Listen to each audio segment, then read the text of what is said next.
அனைவருக்கும் வணக்கம். நாம் இப்போ இந்த வீடியோவில் என்ன பார்க்க போகிறோம்னாக்கா குரு பெயர்ச்சி பலன்கள் 2025 ஆண்டு கடகராசி. நம்ம சேனலை முதன்முறையாக பார்க்குறவங்களா இருந்தீங்கன்னாக்கா சேனலை சப்ஸ்கிரைப் பண்ணிடுங்க.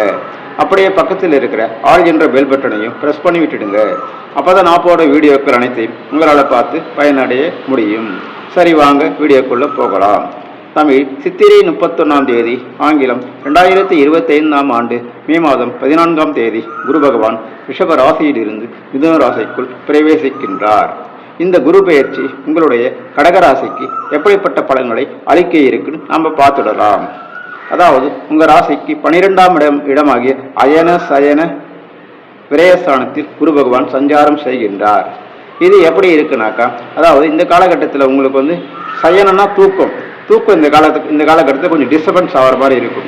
அதனால் நீங்கள் கரெக்ட் டைம் சாப்பிட்டு அந்த கரெக்டாக தூக்கத்தை மெயின்டைன் பண்ணுற மாதிரி இருக்கணும். ஏதாவது இந்த கடகராசிக்காரங்க ஏன்னா வயதானவங்க யாரா இருந்தீங்கன்னாக்கா அவங்களாம் கரெக்டாக அந்த வேலைக்கு மருந்து மாத்திரைலாம் இதெல்லாம் எடுத்துக்கின்னு கரெக்டாக அந்த தூக்கத்தை மெயின்டைன் பண்ணுற மாதிரி பார்த்துங்க. கடகராசிக்காரங்க யாருக்குன்னா கொஞ்சம் உடல்நிலை சரியில்லைனா கூட உடனே டாக்டர்கிட்ட போயிட்டு அது என்ன இதுன்னு பார்த்து அதுக்குரிய ட்ரீட்மெண்ட்டை எடுத்துக்கின்னு அதை கரெக்டாக ஃபாலோ பண்ணிடுவாங்க. அது மொத்தத்தில் உங்களுடைய தூக்கம் டிஸ்டர்பன்ஸ் ஆகிற எந்த விஷயத்தையும் நீங்கள் ஃபாலோ பண்ணாதீங்க. சில பேர் செல்ஃபோனை வச்சுன்னு பார்த்துருப்பாங்க, டிவி பார்த்துருப்பாங்க தூங்குற டைமில்.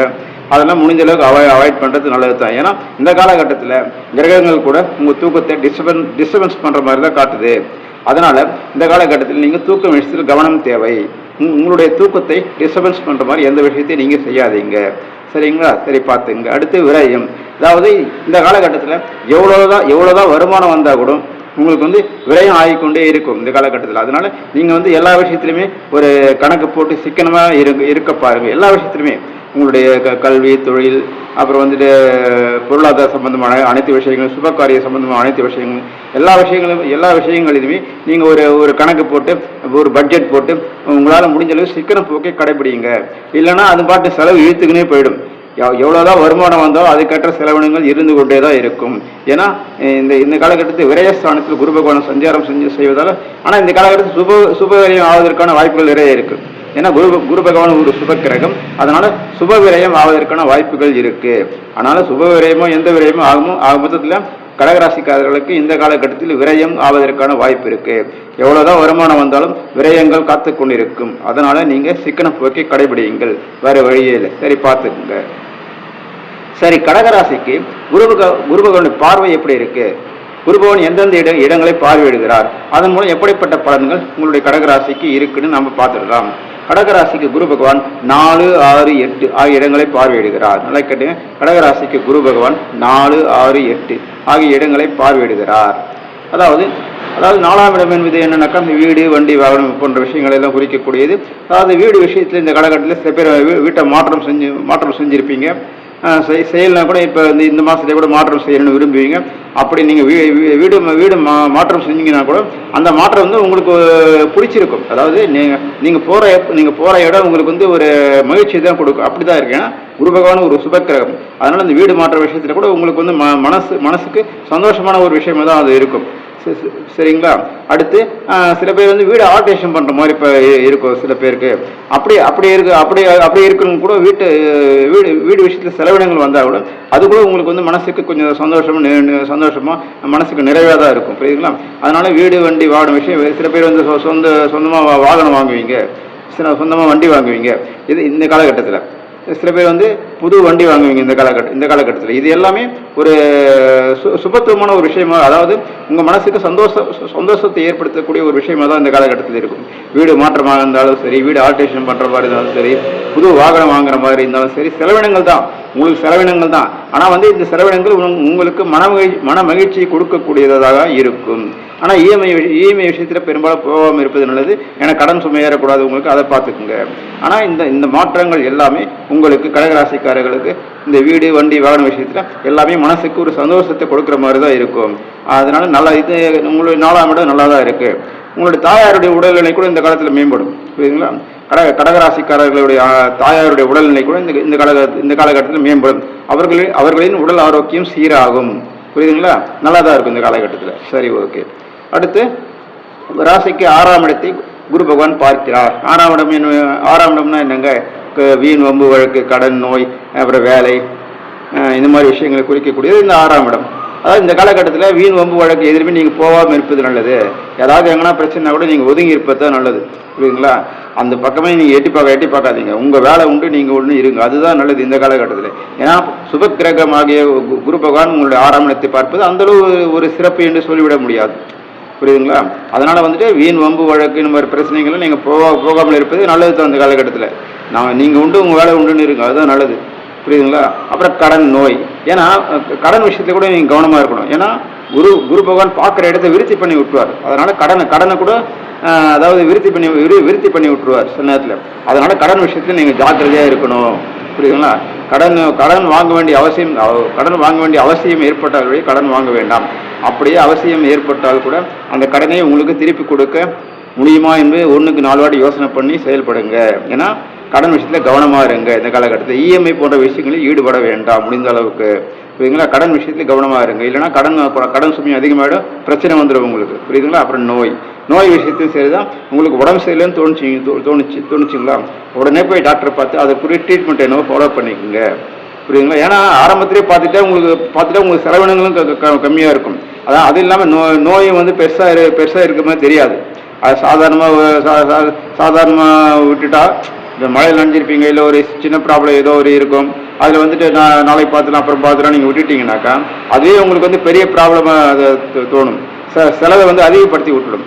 அதனால் கடகராசிக்காரர்கள் இந்த காலகட்டத்தில் உடம்பு சரியில்லைன்னு தோணுச்சா உடனே போய் டாக்டரை பார்த்து அதற்குரிய ட்ரீட்மெண்ட் வேணும், அதை எடுத்துக்கோங்க. அதுதான் நல்லா இருக்கும், புரியுதுங்களா? ஏன்னா இப்படிப்பட்ட விஷயங்கள் தான் உங்களுடைய கிரக ரீதியாக காட்டுது, புரியுதுங்களா? அதனால் நீங்கள் கொஞ்சம் பார்த்து கவனமாக இருந்துக்குங்க. சரி, ஓகே. அடுத்து வேலை. இந்த இடத்த குரு பகவான் பார்ப்பது நல்ல விஷயம்தான், புரியுதுங்களா? இது வேலை விஷயம் இந்த இடத்துல வருது, 6ஆம் இடத்துல வருது. இந்த இடத்த சுபக்கிரகமாகிய குரு பகவான் பார்வையிடுவது என்பது நல்ல விஷயம் தான். வேலை நல்லா இருக்கும் இந்த காலகட்டத்தில். வேலை சுமை குறையும். அப்புறம் வேலையில் உங்களுக்கு ப்ரொமோஷன் போன்ற நல்ல விஷயங்களுக்கு கிடைப்பதற்கான வாய்ப்பு இருக்குது, புரியுங்க? வேலை விஷயத்தில் பிரச்சனைகள் அதிகமாக இல்லை. இந்த வேலை விஷயம் உங்களுக்கு நல்லா இருக்கும் ஓரளவுக்கு. அதாவது அதிகப்படியான ஒரு எதிர்பார்ப்பு இல்லைன்னா கூட ஓரளவுக்கு உங்களுடைய லைஃப் கொண்டு போகிற அளவுக்கு உங்களுடைய வேலை விஷயம் திருப்திகரமாகவே இருக்கும், புரியுதுங்களா? ஆக மொத்தத்தில் உங்களுடைய வேலை விஷயத்தில் உங்களுக்கு ஒரு சாட்டிஸ்ஃபேக்ஷன், ஒரு திருப்திகரமான ஒரு நிலைமை தான் இருக்கும். அதனால் வேலையை பற்றி நீங்கள் கவலைப்பட தேவையில்லை, வேலை விஷயம் நல்லா தான் இருக்குது, சரிங்களா? சரி, ஓகே. அடுத்து உங்கள் ராசிக்கு 8ஆம் இடம். 8ஆம் இடம் என்பது என்னங்க? 8ஆம் இடம் என்பது ஏற்கனவே 6ஆம் இடத்தை சொன்ன மாதிரி தான். அது 8ஆம் இடம் என்பது ஒரு துர்ஸ்தானம், மறைவு ஸ்தானம். இதில் இந்த இடத்த குரு பகவான் பார்வையிடுவது என்பது சுமாரான பலன்களை உங்களுக்கு கொடுக்கக்கூடியதாக தான் இருக்கும், புரியுதுங்களா? ஏற்கனவே சொன்ன மாதிரி, 6ஆம் இடத்தை சொன்ன மாதிரி வீண் வம்பு வழக்கு எதுக்கும் போகாதீங்க. நீங்கள் உண்டு, உங்கள் வேலை உண்டுன்னே இருங்க, அதுதான் நல்லது, புரியுதுங்களா? சில பிரச்சனைகள் தானாகவே தேடி வர மாதிரி இருக்கும். அதுக்காக எதுவுமே நீங்கள் கண்டுக்காதீங்க, புரியுதுங்களா? சில விஷயங்களை இந்த காலை வாங்கி இந்த காலை விட்டுடுங்க, அதுதான் நல்லது, புரியுதுங்களா? ஏன்னா நீங்கள் நான் ஃப்ரெண்டுக்காக சப்போர்ட்டுக்கு போகிறேன், இல்லை எங்கள் ரிலேஷன் அவருக்காக நான் சப்போர்ட்டுக்கு போகிறேன், அப்படிலாம் எதுவுமே போகாதீங்க. ஏன்னா அதுதான் நல்லது. ஏன்னா உங்கள் ராசிக்கு 8ஆம் இடத்தை குரு பகவான் ஒரு சுபக்கிரகம் தான். இருந்தாலும் அவர் பார்வையிட்டால் ஓரளவு தான் அவர் பிரச்சனையை கொஞ்சம் சரி பண்ணுற மாதிரி இருக்கும். மற்றபடி 8ஆம் இடத்து பிரச்சனைகள்லாம் பெரும்பாலும் நீங்கள் உண்டு, உங்கள் வேலை உண்டு இருப்பது நல்லது தான், புரியுதுங்க? அதனால தான் சொல்கிறேன். அதனால் உங்கள் விஷயத்தினுடைய நீங்கள் கவனம் செலுத்துங்க. அடுத்து உங்கள் விஷயங்களை எதுவுமே நீங்கள் தலையிடாமல் இருப்பது இந்த காலகட்டத்தில் நல்லது, புரியுதுங்களா? ஓகே, சரி. ஆனால் பயப்பட வேண்டிய அவசியம்லாம் எதுவும் கிடையாது. ஏன்னா இது கோச்சாரம் தான். 10 அல்லது 15% இந்த பாதிக்கும், புரியுதுங்களா? அதனால் இது பயப்பட வேண்டிய அவசியமெல்லாம் ஒன்றும் கிடையாது. இருந்தாலும் கூட எந்தவித ஒம்பு தும்புக்கும் போகாமல் நீங்கள் உண்டு, உங்கள் வேலை ஒன்று இருப்பது நல்லது, புரியுதுங்களா? சரி, பார்த்துக்குங்க.